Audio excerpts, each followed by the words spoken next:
Hi there everyone, welcome to my channel, and in this tutorial video guys, we will solve another problem using AngularJS.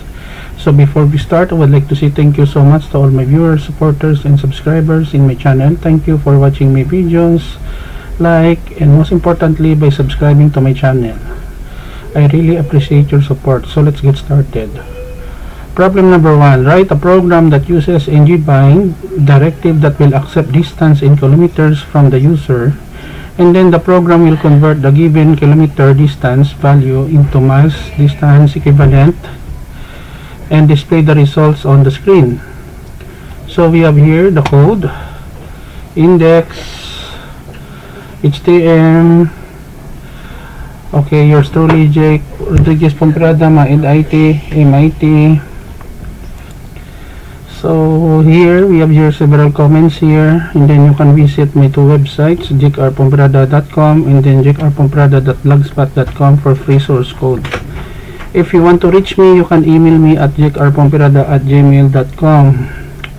Okay, so we have here HTML head, kilometers to mile using ngbind in AngularJS.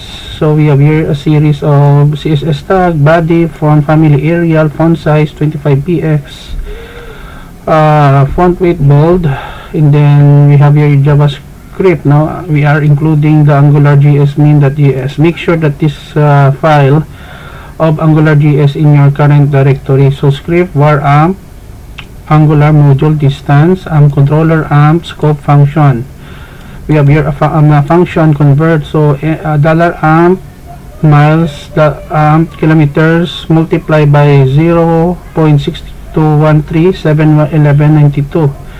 That is equivalent for 1 kilometers to miles, and then we declare two decimal places here to fix 2, similar to your JavaScript. $amp distance, $amp two decimal to miles, and then we close the script. Now here we have here the dev ng app distance ng dash controller app. So this is already the binding part, no?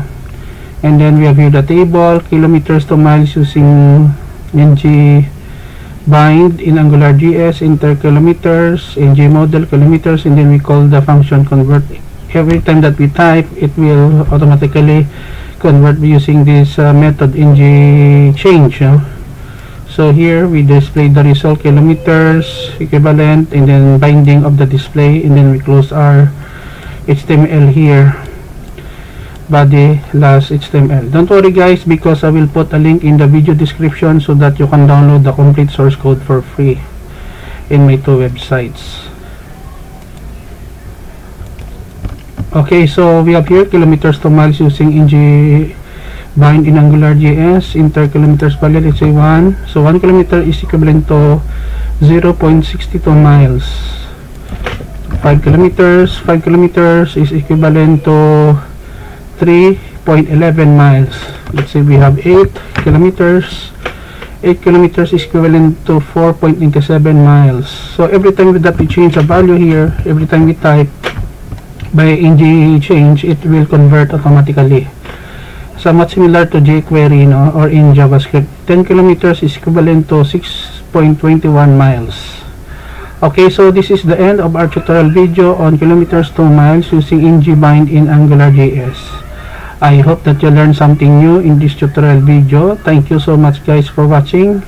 If you do like this video, please hit the like button. Don't forget to share, and please support my channel guys by clicking the subscribe button. See you in the next video tutorial guys. This is your friend Jake saying bye bye for now.